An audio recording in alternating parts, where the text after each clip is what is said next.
Don't pull for Haru unless you're just playing for fun, you don't care about the meta, then skip this video. But if you're free to play or don't spend much, and if you care about min-maxing your account and the meta, watch this video as I can share my knowledge from what I've learned so far that I think players like you might learn something new. So back to the main topic, don't pull for Haru, and here's why.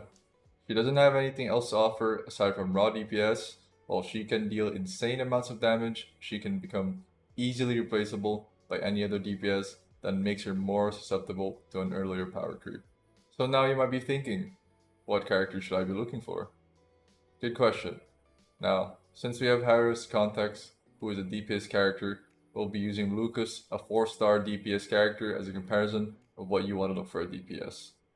So, why Lucas? He's one of the best 4-star characters in the game right now. We could even argue he's better than Luke, who is a 5-star character.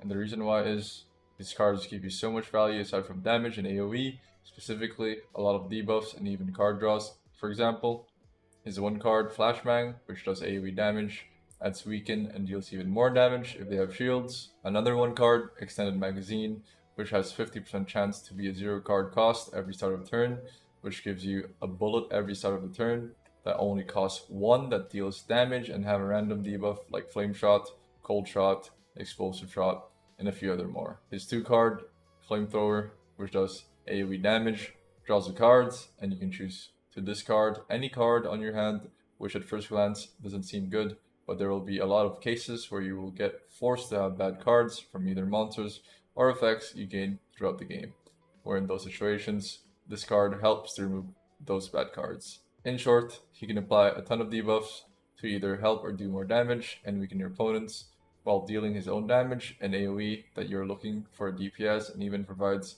you card draws for your entire team to benefit with. These are the characters you mostly want to be looking for that can provide you with a lot of answers in different situations, which potentially makes them more future-proof than other characters, which is why if you played enough gacha games, you'll be noticing most DPS characters who can only provide you with raw damage usually gets power crept much earlier than other characters. Finally, for people who want to reroll, I'll give you a quick explanation of who I think you should be looking for and who you should be avoiding. Starting with one of our top 3 characters in the standard banner is Magna.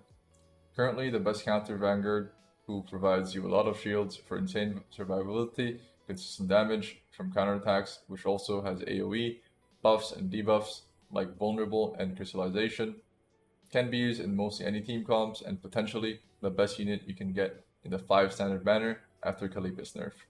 Second, we have Calipe. Even after the nerf, she is still insanely strong, and honestly just had a slight nerf on her damage, making one of her cards as a 1 card to combo less, as she was doing too much damage as a vanguard and outshining most of the DPS 5 stars in the game, and as well as giving insane survivability and AoE damage. And third, we have Mei Lin, who is a balance of both DPS and frontline, who can deal consistent DPS while being able to give damage buffs, card draws, debuffs, and just like the other two, a very versatile character. Next are the only 2 characters I think you should be avoiding since they have the least value earlier in the game. First one is Luke, a very selfish DPS character that doesn't provide anything for the team and mostly plays around his own cards. Wanting a team that plays around him and gives him more draws, which just makes him less valuable as he becomes really hard to fit in most teams. Second is Hugo.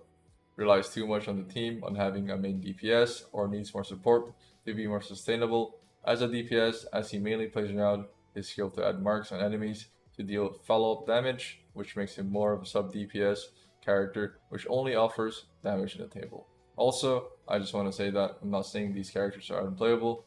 There are certainly teams that can make these characters shine, just not the most optimal characters to start with, and has the least options compared to other characters. And for other characters, I didn't mention to put it short, they are in the middle of the spectrum, or slightly higher with the most of the units having decent versatility. If this video helped, please leave a like and subscribe, and leave a comment of what you want to see next, or if you want more season content.